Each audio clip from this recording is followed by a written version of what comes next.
Guys, तो आज हमारा टॉपिक क्या है? नॉर्मेलिटी। क्लियर? इसके पहले हम लोगों ने मोलैरिटी, मोलालिटी, मोल फ्रैक्शन ये सब पढ़ लिया है। तो अब हम बढ़ रहे हैं किसके लिए?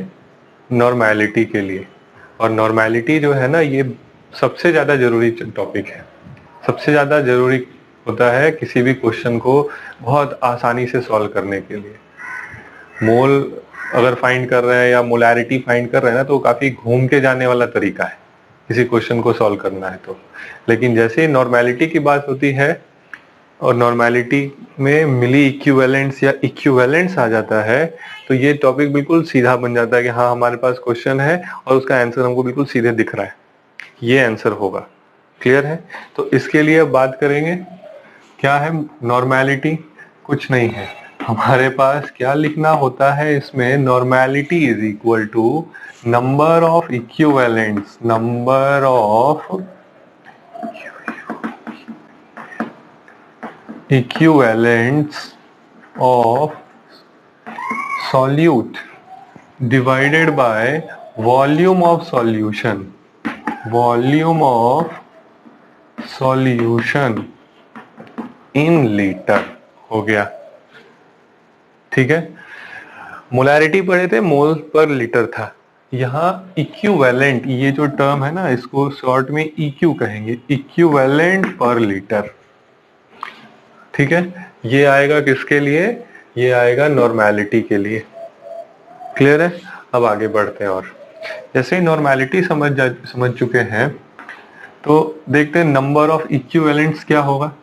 तो number of equivalents it is equal to, ठीक है, इसके पहले पढ़ा गया किसी भी सब्सटेंस का नंबर ऑफ इक्विवेलेंट्स कैसे फाइंड करते थे। कोई भी सब्सटेंस दे दिया, मान लेते हैं हमारे पास 4 ग्राम ऑफ NaOH ही दे दिया है ना, या फिर 49 ग्राम ऑफ H2SO4 दे दिया, 63 ग्राम ऑफ HNO3 दे दिया, तो नंबर ऑफ इक्विवेलेंट्स कितना होगा? तो ये रहा नंबर ऑफ इक्विवेलेंट्स का मतलब है गिवन मास, क्वेश्चन में जो मास गिवन होगा डिवाइडेड बाय इक्विवेलेंट मास, जो उस सब्सटेंस का इक्विवेलेंट मास होगा। और इक्विवेलेंट मास पर पहले ही मैंने 2-3 लेक्चर बनाकर रखा है, आप वो लेक्चर देखिए। काफी इजी तरीके से, बहुत इजी तरीके से सॉल्व किया गया है और डिस्कस किया गया है इक्विवेलेंट को। ठीक है ना? तो हमारे पास ये नंबर ऑफ इक्विवेलेंट्स के लिए आ गया। किसी भी सब्सटेंस का नंबर ऑफ इक्विवेलेंट्स पता चल गया। जैसे नंबर ऑफ मोल्स कैसे निकालते थे? Given mass by molar mass. वैसे ही नंबर ऑफ इक्विवेलेंट्स कैसे फाइंड करेंगे? Given mass by equivalent mass. Moles equivalents पता चल गया, इसको हम यहाँ लगा देंगे, divided by volume of solution. तो उस सॉल्यूशन की क्या आ जाएगी? नॉर्मेलिटी आ जाएगी। जैसे एक बनाकर भी देखते हैं। जैसे सपोज करते हैं क्वेश्चन है कि 49 ग्राम, या सॉरी 4.9 कर देते हैं, ठीक है ना, 4.9 gram of H2SO4 present in 100 ml, 100 ml solution, पूरे 100 ml सॉल्यूशन में है। तो फाइंड नॉर्मेलिटी। नॉर्मेलिटी बताइए क्या होगा। सबसे पहले सॉल्यूट कौन है हमारा? H2SO4 है। कितना दिया गया? 4.9 ग्राम दिया गया। कहाँ दिया गया? 100 ml में दिया गया। तो नॉर्मेलिटी क्या होगा वो देख लेते हैं। तो नॉर्मेलिटी इज इक्वल टू है, क्या है? Number of equivalents. तो ये given mass by equivalent mass. H2SO4 के लिए लगा के देखते हैं यहीं पर, है ना।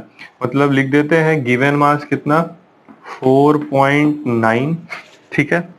इक्विवेलेंट मास H2SO4 का, तो इक्विवेलेंट मास फाइंड करने के लिए होता था molar mass by n factor, है ना, ये पढ़े हैं, molar mass by n factor.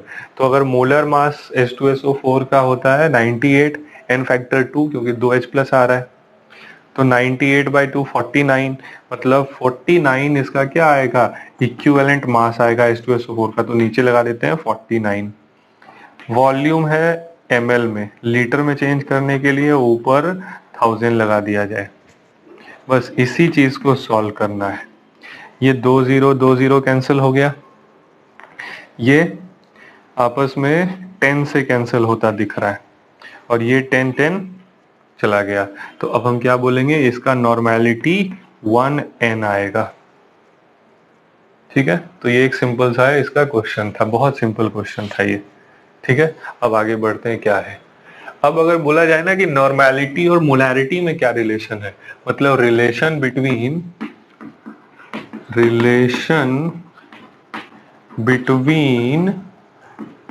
Normality and molarity, तो नॉर्मेलिटी और मोलैरिटी का क्या रिलेशन कहेंगे, तो वो थोड़ा देख लेते हैं।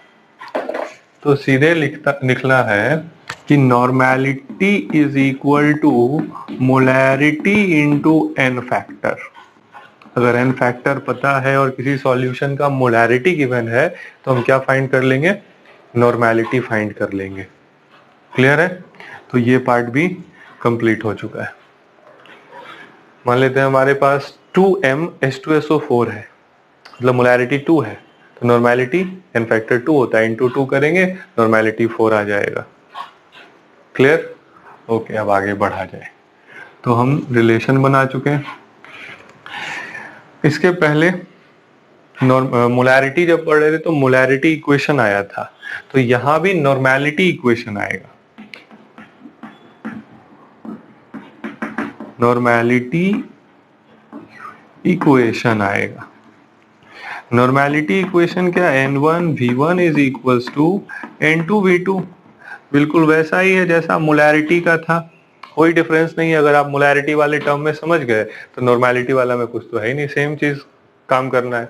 एक पहले का नॉर्मेलिटी दिया रहेगा, वॉल्यूम दिया रहेगा, दूसरे का वॉल्यूम दिया होगा तो नॉर्मेलिटी बताइए, या फिर नॉर्मेलिटी दिया होगा तो वॉल्यूम बताइए। इस पर भी मैं मोलैरिटी में पूरा डिस्कशन कर क्वेश्चन भी सॉल्व किया हुआ हूँ, आप उसको देखिए, वहां अगर समझ गए यहाँ कुछ भी नहीं है। ठीक है, तो इस पर हम यहाँ ज्यादा टाइम नहीं लगाएंगे, क्वेश्चन कहाँ से आएगा उसकी बात करनी है। ठीक है, मतलब नॉर्मेलिटी में क्वेश्चन कहाँ से आएगा जो काफी आगे भी केमिस्ट्री में काम आना है। ठीक है, तो हम आगे बढ़ते हैं, दो सॉल्यूशन को मिक्स करते हैं ना, तो लिखते हैं normality of solution by mixing two different type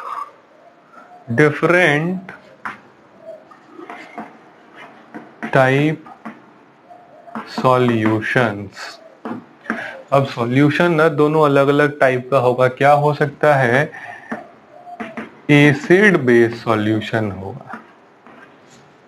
ठीक है, ये सबसे ज्यादा जरूरी है, ये आगे इक्विलिब्रियम चैप्टर में भी काम आएगा, तो ये आप बिल्कुल इसको 3 स्टार टॉपिक समझिएगा। नीट और मेंस में तो आना ही आना होता है इससे क्वेश्चन। ठीक है, हर 2-3 साल में एक बार इससे आ चुका होता है। तो देखते हैं क्या है, दो सॉल्यूशन लेते हैं, एक लेते हैं एसिड, एक लेते हैं बेस। क्लियर, सपोज करते हैं हमारे पास एक 2 टेस्ट ट्यूब है, एक में एसिड एक में बेस। 100 ml एसिड था, 100 ml बेस भी था, मिला देंगे तो न्यूट्रलाइज होगा, ऐसे नहीं होगा। वो डिपेंड किस पर करेगा, डिपेंड करेगा कि दोनों की नॉर्मेलिटी क्या है। मान लेते हैं 100 ml 1m HCl है, दूसरा 100 ml 2m HCl है। ठीक है, तो यहाँ तो एसिड एसिड है, लेकिन जैसे ही हम एसिड और बेस को मिलाएंगे, और अब क्या करते हैं, 100 ml 1m NaOH है, अब दोनों को मिलाया जाए क्या होगा, देखते हैं क्या होगा। हमारे पास एक क्वेश्चन से इसकी शुरुआत करते हैं। ठीक है, तो क्वेश्चन को डिस्कस करते जाएंगे और ये टॉपिक भी समझ में आता जाएगा। यहाँ लिखते हैं क्वेश्चन है। क्लियर, क्वेश्चन है हमारे पास 200 ml, ठीक है, 1m HCl plus 500 ml 1n BaOH whole 2 है, मतलब एक एसिड आ गया और दूसरा बेस आ गया। क्लियर, तब क्या होगा, या फिर इसी को थोड़ा सा चेंज कर दे तो यहां लिख देते हैं, मान लेते हैं थोड़ा इजी कैलकुलेशन हो जाएगा, 100 2m अब यहाँ एक का मोलैरिटी दिया हुआ है, एक का नॉर्मेलिटी दिया हुआ है। क्लियर? तब कैसे बनाएंगे? तो पहले दोनों को नॉर्मेलिटी में चेंज कर लेंगे। एक तो नॉर्मेलिटी में ही है, दूसरा नॉर्मेलिटी में कैसे आएगा? तो n फैक्टर से इनटू कर देंगे। इसका n फैक्टर 1 होता है तो इट बिकम्स 2n। नॉर्मेलिटी भी 2 हो गया। अब आगे बढ़ते हैं। जैसे नॉर्मेलिटी 2 हो गया तो हमारे पास एक टर्म आता है ना, नंबर ऑफ इक्विवेलेंट। अभी फाइंड किए थे नंबर ऑफ इक्विवेलेंट, क्या था? Given mass by equivalent mass. यहां ऐसे नहीं करना है, यहां क्या करना है? नंबर ऑफ इक्विवेलेंट किसी सॉल्यूशन का पूछा गया है। अब सॉलिड लिक्विड सॉलिड नहीं है, अब क्या है? सॉल्यूशन। तो हम बोलते हैं it is equals to normality into volume. बहुत जरूरी टर्म है ये, बहुत जरूरी टर्म। इससे एडवांस लेवल के क्वेश्चंस मिलेंगे। ठीक है? क्या है? नीट एम्स में तो मिलेगा ही मिलेगा, एडवांस लेवल का भी है, तो इसको समझ कर आगे बढ़ना है। अभी हम लोग क्या पढ़े थे? नॉर्मेलिटी। नॉर्मेलिटी क्या था? इक्विवेलेंट पर लीटर वॉल्यूम में था। बस यहीं से क्या कर दिए? Equivalent, EQ is equal to normality into volume. ठीक है? तो इसको क्या करते हैं आगे, एक सेकेंड, ये हटाते हैं। ये फॉर्मूला बन गया। कहां से बनाए? समझ में आ गया। आगे बढ़ते हैं। यहाँ पर वॉल्यूम किसमें है? ml में है। तो अगर वॉल्यूम ml में है तो हम अब फाइंड करेंगे number of milli equivalent. MEQ बोलते हैं इसको शॉर्ट में, MEQ फाइंड करेंगे। ठीक है? मिली इक्विवेलेंट वो क्या है? वो भी यही है, नॉर्मेलिटी इनटू वॉल्यूम। बस वॉल्यूम अब किस में आएगा? ml में आएगा। क्लियर है? आगे बढ़ा जाए। तो इस क्वेश्चन के लिए हम number of milli equivalents find करेंगे। और एक चीज हमेशा याद रखना है कि कोई भी दुनिया में केमिकल रिएक्शन हो रहा है, कोई भी केमिकल रिएक्शन हो रहा है, तो सब्सटेंस जो भी वहां प्रेजेंट होंगे, जो भी कंपोनेंट प्रेजेंट होगा, उन सबका मिली इक्विवेलेंट ऑलवेज इक्वल। ठीक है? अगर जितना भी रिएक्शन हुआ है तो उस रिएक्शन में क्या है? सभी सब्सटेंस जो भी कंपोनेंट्स थे वहां सबका इक्विवेलेंस इक्वल रहेगा। मतलब इस एसिड बेस वाले में भी क्या होगा? उतना ही रिएक्शन होगा जितना का मिली इक्विवेलेंट दोनों का बराबर हो। ठीक है? तो यहां देख लेते हैं क्या होना है ना? तो हम अब सॉल्व कर रहे हैं इस क्वेश्चन को, ध्यान से देखिएगा आप लोग। मिली इक्विवेलेंट तो हम फाइंड कर लेते हैं MEQ ऑफ HCl। तो नॉर्मेलिटी कितना? 2, वॉल्यूम कितना? 100 ml। तो क्या आ जाएगा? 200 मिली इक्विवेलेंट आ गया। वैसे ही MEQ ऑफ BaOH होल 2 लिख देते हैं। तो इधर लिखा हुआ है 500 ml इंटू क्या होगा? 1, तो ये आ जाएगा 500। ठीक है? कौन ज्यादा आया? यहाँ पर मोर नंबर ऑफ है BaOH होल 2। मतलब अगर इन दोनों सॉल्यूशन को मिलाया जाएगा ना, तो जो ज्यादा इक्विवेलेंट या फिर मिली इक्विवेलेंट में होगा उस सॉल्यूशन का नेचर वैसा होगा। मतलब यहाँ ज्यादा, मतलब ये सॉल्यूशन बेसिक होगा। अब आगे बढ़ते हैं। बेसिक तो हो गया, ठीक है। अब बात करते हैं ना कि इसकी नॉर्मेलिटी क्या होगी। तो नॉर्मेलिटी के लिए फॉर्मूला होता है मोर number of equivalent minus less number of equivalent divided by V1 plus V2, मतलब टोटल वॉल्यूम। मोर नंबर जो भी होगा एसिड का होगा बेस का होगा तो भी लगाएंगे। तो यहाँ ज्यादा किसका है? बेस का है। तो यहाँ लिख देते हैं नॉर्मेलिटी बेस का कितना मिली इक्विवेलेंट? 500 माइनस कितना करना होगा? 200। ठीक है? वैसे ही टोटल वॉल्यूम 100 प्लस 500, तो 100 प्लस 500। समझ में आ गया? जैसे ही इसको सॉल्व करेंगे तो ये कितना होता दिख रहा है? 300 बाय 600, ये 2 चला गया, 1/2। मतलब जब सॉल्व करेंगे तो 0.5 नॉर्मेलिटी आएगी इस सॉल्यूशन की।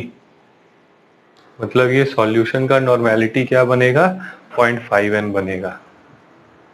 अब यही चीज जब इक्विलिब्रियम मतलब आयोनिक इक्विलिब्रियम आएगा ना, तो वहां पर क्या दिया रहेगा, पीएच बताइए, पीएच ऑफ सॉल्यूशन, कब, इन दोनों को जब मिक्स किया गया। तो ये तो बेस है, तो पीओएच होगा, मतलब ये सॉल्यूशन का नॉर्मेलिटी इतना होगा और ये सॉल्यूशन क्या होगा, बेसिक होगा। ठीक है, तो इस तरीके से हम नॉर्मेलिटी के इक्वेशन को सॉल्व करते हैं। क्लियर है? एक क्वेश्चन और डिस्कस करेंगे यहाँ पर, फिर ये लेक्चर खत्म कर देते हैं। क्लियर है? एक क्वेश्चन क्या है ना, हमारे पास HCl सॉल्यूशन है और HCl सॉल्यूशन कितना ml लिया जाए, मतलब एक क्वेश्चन है, calculate the volume of HCl required for reaction with 10 gram of CaCO3 if concentration of HCl is 0.5 m। मतलब हमारे पास HCl है, उसका कॉन्सेंट्रेशन 0.5 m है और उसको कितने से रिएक्ट करना है, 10 ग्राम CaCO3 से रिएक्ट करना है, तो वो कितना वॉल्यूम लिया जाए। ठीक है, ज़्यादा नहीं सोचना है, बता चुके हैं इसका तरीका कैसे ये सॉल्व होगा। ये सॉल्व होने के लिए ना ओके, तो देखते हैं आगे। कुछ प्रॉब्लम आ रहा था ऑडियो में, है ना, इसलिए मुझे ये वीडियो बार बार एडिट करना पड़ रहा है। ठीक है ना, आप लोग ध्यान दीजिएगा। तो हम लोग कॉन्सेप्ट चल रहे थे इक्विवेलेंट इक्वल करके इसको सॉल्व करना था। आगे क्या होगा, हमको यहाँ v फाइंड करना है, तो हम क्या लिख देंगे सीधे, v is equal to what, तो v इज इक्वल टू, ये इधर आ जाएगा डिवाइड, मतलब 1/5 इंटू 0.5, तो ये 2 पॉइंट मतलब 1 डिवाइडेड बाई 2.5 इक्वल टू 0.4, और ये आंसर किस में आएगा, लीटर में। क्यों लीटर में आ रहा है, क्योंकि हम वॉल्यूम और इक्विवेलेंट पुट किए, तो इक्विवेलेंट में वॉल्यूम क्या रहता है, लीटर रहता है। मिली इक्विवेलेंट होगा तब ये वॉल्यूम किस में आएगा, मिलीलीटर में। मतलब इस तरह से अगर सॉल्व करते आए तो हमारा आंसर क्या आएगा, 0.4 litre, which is equals to 400 ml। Clear है? क्या हुआ एक्चुअली में, हमारे पास 10 ग्राम CaCO3 से पता करना था कि HCl है वो उसकी मोलैरिटी 0.5 है, वो कितना वॉल्यूम लिया जाए, है ना, कि ये 10 ग्राम CaCO3 से कंप्लीटली रिएक्ट हो जाएगा। तो हमारा आंसर क्या आया, 400 ml। मतलब हम 400 ml का कुछ इस मोलैरिटी का HCl लेंगे, वो 10 ग्राम से रिएक्ट हो जाएगा। क्लियर है? तो ये जो कॉन्सेप्ट आया ना इक्विवेलेंट वाला, इक्विवेलेंट कॉन्सेप्ट से हम किसी भी क्वेश्चन को, कोई भी रिएक्शन दिया हुआ है और तो उसमें सब में इक्वल क्या होगा, इक्विवेलेंट्स इक्वल होंगे, number of equivalents of each components are equal. तो कहीं भी कंफ्यूज नहीं होना है, जहां भी इक्विवेलेंट का क्वेश्चन हो काफी इजी तरीके से इसको सॉल्व करेंगे। ओके, क्लियर है? ठीक है, थैंक यू।